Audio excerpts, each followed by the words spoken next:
The international airport was bustling with activity. Travelers shuffled through the terminal, their feet tapping the polished floors, pulling heavy suitcases behind them. Some hurried to their gates, while others slowed down to chat with family or grab a coffee from the nearby cafe. The overhead announcements echoed in the background, each one calling out gate numbers, delays, and flight statuses. It was the typical chaos of a busy airport, but Marcus Johnson was no ordinary traveler. At 35 years old, Marcus was a man who had built his own empire. As the youngest CEO of Apex Dynamics, a cutting-edge tech company that was changing the world with artificial intelligence, he was no stranger to high-pressure situations. His tailored navy blue suit, his polished shoes, and his meticulously groomed appearance all reflected his success. The lines on his face told the story of long hours spent negotiating deals, developing innovative products, and leading his company to new heights. But after spending 3 grueling days in Dubai finalizing a multi-billion-dollar merger, all Marcus wanted was a moment of peace. A first-class seat was the luxury he had earned after weeks of non-stop work. All he wanted now was to relax, sip on whiskey, and unwind during the long flight home. But little did he know that this flight would become a turning point, not just in his career but in his personal battle against racial discrimination in corporate America. As he approached the check-in counter, he felt a sense of ease. He had done this countless times before, each time just as smooth and efficient as the last. Today should be no different. He handed over his first-class ticket to the gate agent, a middle-aged woman with a neutral expression, her fingers tapping away at the computer screen as she processed his boarding information. When she finally looked up at him, her eyes met his for just a brief moment before quickly darting away. She did not smile. She didn't even acknowledge him in the way one might expect from someone who worked in customer service at a major airline. Instead, she said, "I'm sorry, sir, but you cannot board this flight." Marcus's heart skipped a beat. "What do you mean I can't board? This is a first-class ticket," he responded, his voice steady, but with an edge of confusion. The woman simply pushed his ticket back across the counter toward him without offering any further explanation. "Your reservation is showing an issue," she muttered, glancing at her screen again. "I'll need to check with a supervisor." The words hung in the air like a heavy weight. Marcus, feeling a mix of disbelief and frustration, nodded. He had paid for the ticket in full and had received confirmation from the airline. There should be no problem. But as he stood there waiting for the supervisor to arrive, Marcus began to notice the looks from other passengers. Some were whispering to each other, some were looking down at their phones, and some were clearly taking out their phones to record the interaction. It was as if Marcus was suddenly thrust into the center of attention, and he could feel the weight of their stares bearing down on him. Minutes passed, and the supervisor finally arrived, a man in his early 40s who looked equally as uncomfortable as the gate agent had. He glanced at Marcus's ticket and then looked back at him. The words that came out of his mouth were the same as the agent's. "I'm sorry, but we can't verify your reservation. It looks like there's a problem with our system."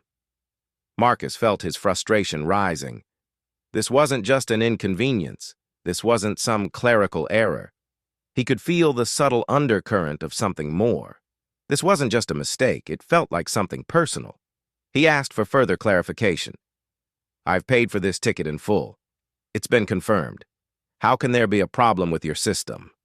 The supervisor, visibly flustered, repeated the same thing. "I can't offer you any more details. You'll have to go to customer service to resolve this." Marcus stood still, the words sinking in. He felt like he was being brushed off, dismissed as if his presence wasn't important enough for the airline to care about. As he glanced around, he noticed the white businessman behind him, wearing a wrinkled suit, step up to the counter and hand over his boarding pass. The agent immediately confirmed the man's first-class seat, wishing him a pleasant flight. The man smiled, oblivious to the injustice unfolding mere feet away. Marcus's stomach turned. He couldn't help but feel that this wasn't just an isolated incident. It was too coincidental, too perfectly timed for him to simply ignore. The supervisor seemed to sense the tension rising. "Maybe if you were dressed differently," he said, his words drifting into the air like an afterthought. Marcus's blood ran cold. He'd heard this kind of insinuation before. It wasn't the first time his appearance had been questioned, and it wouldn't be the last. But hearing it now, in such a blatant manner, hit him like a slap to the face. The suggestion that his attire was the problem, the suggestion that his race was the problem, stung deeply. Marcus clenched his fists but said nothing, unwilling to allow his emotions to take control of the situation. But inside, he could feel the anger bubbling. This wasn't just about a flight. It was about respect. It was about being treated as an equal, despite everything he had accomplished. With the situation escalating, Marcus realized that this moment wasn't just an inconvenience.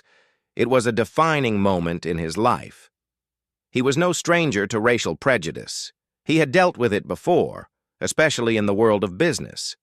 But now, in this airport, it was as if the world had laid bare the ugly truth that no matter how successful you become, no matter how high you rise, you can still be dismissed, overlooked, and dehumanized because of the color of your skin. The decision was clear. Marcus was not going to let this go.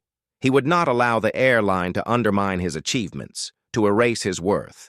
He had spent years fighting for equality, not just in business but in society. He knew that this moment was not just for him. It was for anyone who had ever faced discrimination, anyone who had ever been denied their dignity. He pulled out his phone and dialed his legal team at Apex Dynamics. The decision was made. He wasn't going to stand by and let this happen. Not to him, not to anyone. "Execute Plan B," he said, his voice cold and authoritative. This was no time for hesitation. His legal team knew exactly what to do. They were prepared for moments like this. Within moments, his team sprang into action. Apex's social media team began preparing a post that would bring the injustice to the world's attention. They had already identified 3,000 ongoing lawsuits against the airline, all citing similar discriminatory practices. Apex's PR team worked tirelessly to draft the statement that would go public, ensuring the airline would be held accountable. Apex's official Twitter account soon went live with a tweet that would send shockwaves through the airline industry. "Our CEO, Marcus Johnson, was just denied first-class boarding due to system errors. Curious, especially since our AI just discovered 3,000 discrimination lawsuits against this airline. Let's dig deeper." The impact was immediate. Within minutes, the tweet went viral. Shares of the airline plummeted as the story spread like wildfire across social media. People began to join in, sharing their own experiences with the airline. Passengers who had faced similar discriminatory treatment started to speak out, their voices adding fuel to the fire. Marcus stood in the terminal, watching as the story spread beyond the walls of the airport. He knew that the fight he was in wasn't just for his seat on the plane. This was a battle for dignity, for fairness, for equality. The media picked up on the story quickly. News outlets ran the headline, "Black CEO Denied Boarding, Airline Faces Backlash Over Alleged Racial Discrimination." This wasn't just about a high-profile individual. This was about a systemic issue that affected people across the globe. This was a battle that Marcus wasn't going to lose. The airline's response was swift, but it was clear they were scrambling. Their initial statement downplayed the situation, calling it a misunderstanding. They issued a generic apology, claiming that the problem was related to a technical glitch in their system. But the damage was already done. The public wasn't buying it. As the story continued to spread, Apex's legal team filed an injunction, halting all flights operated by the airline until a full investigation into racial discrimination in their seating policies could be completed. This was no longer just a public relations issue, it was a legal one. Marcus had drawn a line in the sand. The airline had to answer for their actions, and they were going to be held accountable. Their attempt to sweep the incident under the rug was no longer an option. The pressure mounted. The airline's CEO, seeing the weight of the situation, called Marcus directly, his voice trembling with panic. "You're ruining us," he pleaded, but Marcus remained unfazed. "No," he replied calmly. "You did that yourselves. I'm just making sure everyone knows about it." The CEO apologized profusely, but Marcus wasn't moved. He had made his point, and it was clear that the airline would have to change. In the weeks that followed, the airline was forced to issue a public apology and overhaul its policies. They fired several employees involved in the discriminatory actions, and a full investigation was launched into their internal practices. The airline was forced to make sweeping changes to its operations, all due to Marcus's stand. Marcus's victory wasn't just personal. It was a victory for everyone who had ever been overlooked, underestimated, or discriminated against. His actions had forced the company to confront its own failures, and in doing so, he had set a powerful example for others in the corporate world. As he sat back in the plush seat of Apex's private jet, Marcus reflected on what he had accomplished. The fight wasn't over, but this was a moment of triumph. He knew that his actions had changed the course of history, and that the airline and the world would think twice before engaging in discriminatory practices again. If this story moved you, don't forget to hit the like button and share this message.